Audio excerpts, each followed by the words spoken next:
बिस्मिल्लाहिर्रहमानिर्रहीम। अस्सलाम वालेकुम प्यारे तुलाब। आज हमारा 11th क्लास का पॉलिटिकल साइंस का जो क्लास है इसमें पेपर है Indian constitution at work, lesson number 3 system of representative democracy. सब टॉपिक है what does the election commission do. We are going to conclude our lesson number 3. Lesson number 3 का जो concluding सब टॉपिक है what does the election commission do. आपको पता है कि हिंदुस्तान दुनिया का सबसे बड़ा जमहूरी मुल्क है। जमहूरियत में सारी पावर लोगों को दी जाती है और जमहूरियत का सोल है इलेक्शन, रूह इलेक्शन। डेमोक्रेसी का पॉसिबल सिर्फ और सिर्फ तब है जब एक independent, impartial, free and fair election जब तक हो regularly after some interval of time.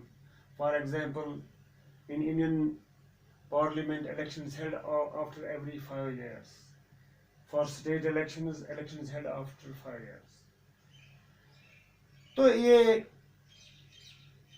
Democracy का वजूद कायम तब तक है जब तक इलेक्शन रेगुलर होने चाहिए, इलेक्शन फ्री एंड फेयर होने चाहिए और आज़ाद, इम्पार्शियल, मुनसिफाना, साफ शफाफ इलेक्शन होने चाहिए।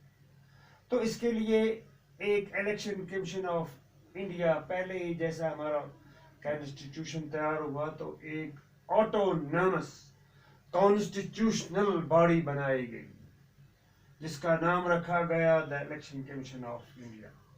इलेक्शन कमीशन ऑफ, जिनका काम ये ऑटोनॉमस है, not under the control of executive और not under the control of executive or judiciary, not under the control of legislature, totally independent, autonomous एक constitutional body बनाई गई। तो इस इलेक्शन कमीशन का एक सिंगल चीफ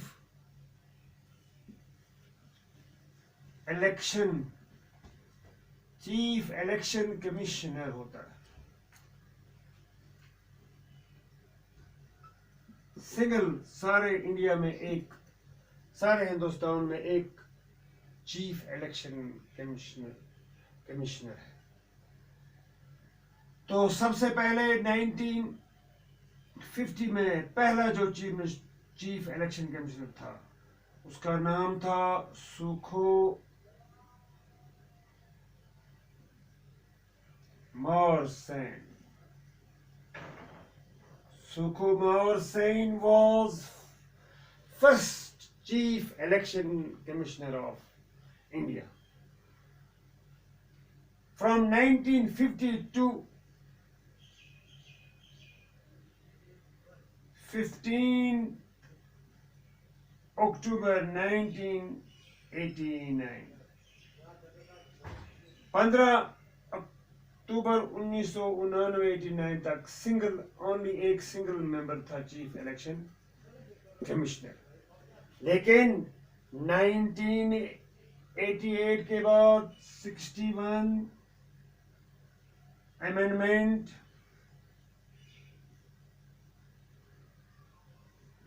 एक्ट 1989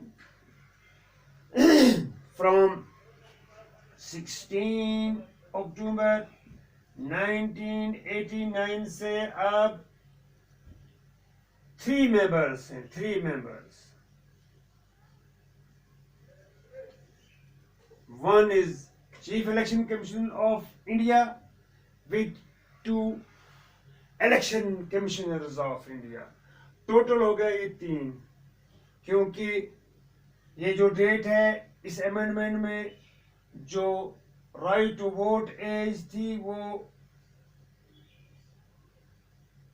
पहले थी 21 इयर्स, तो इसमें रिड्यूस किया गया इस एक्ट के साथ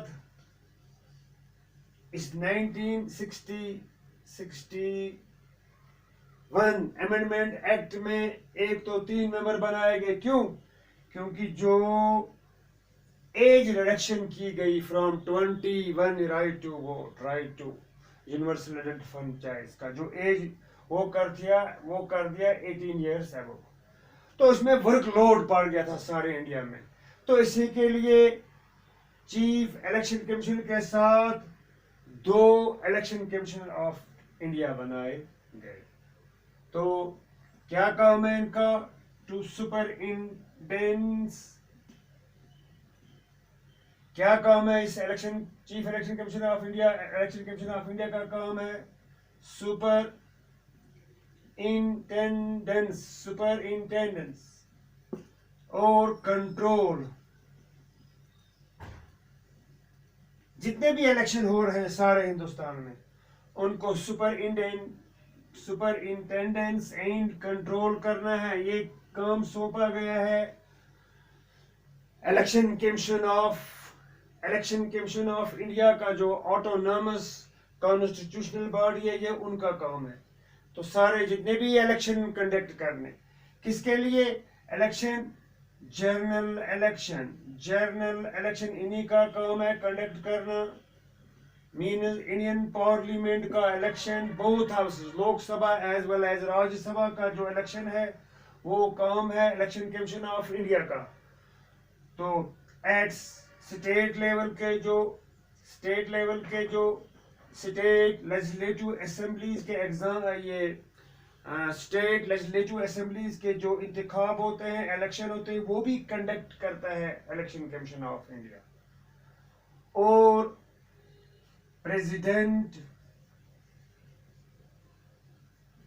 of India and vice president of India का जो इलेक्शन है, वो भी कंडक्ट करता है chief election commissioner of India. तो जो लोकल सेल्फ गवर्नमेंट के, लोकल बॉडीज के, वो रीजनल कमिश्नर करते हैं, रीजनल कमिश्नर।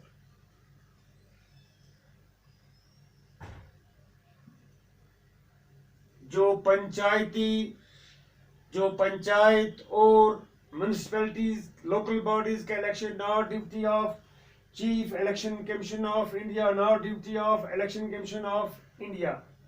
तो ये जो कंडक्ट करते हैं रीजनल, एवरी स्टेट है वन रीजनल इलेक्शन कमिश्नर। तो ये उन्हीं का काम है। जो थर्ड टायर की गवर्नमेंट है, लोकल सेल्फ गवर्नमेंट, उसमें पंचायत, म्युनिसिपैलिटीज, उनके जो इलेक्शन है, not duty of election commission of India, it is duty of state election commissioner. तो ये जो चीफ इलेक्शन कमिश्नर है इस वक्त, present chief election commissioner of India, present chief election commissioner of India, present,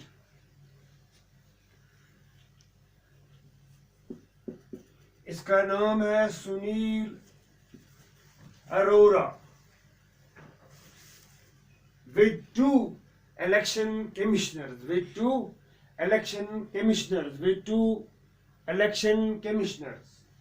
तो इनकी जो अपॉइंटमेंट है by the president of India इनको अपॉइंट करता है, president of India. Chief election commissioner की अपॉइंट करता है प्रेसिडेंट ऑफ या on the advice of council of ministers. किसके एडवाइस पर? Council of ministers. तो इसके साथ 2 कमिश्नर ऑफ इलेक्शंस, 2 इसके साथ और अलग होते हैं। तो इनकी एज है 65 ईयर्स। 65 ईयर्स तक कोई भी रिटायर्ड IAS अफसर या ब्यूरोक्रेट, जब तक उसकी डेट हो जाएगी 65 ईयर्स, तब तक वो इस ओहदे पर बैठ सकता है। 65 ईयर्स तक वो ये, और इसकी ड्यूरेशन है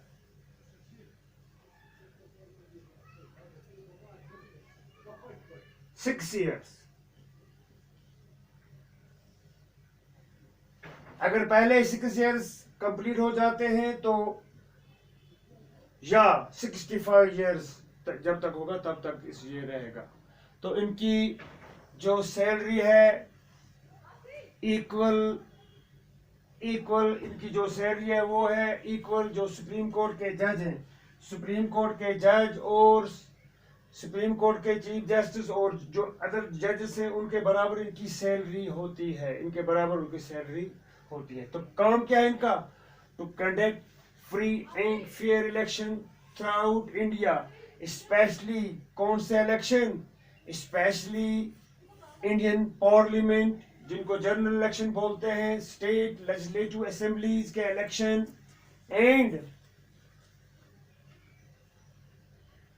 election for president and vice president.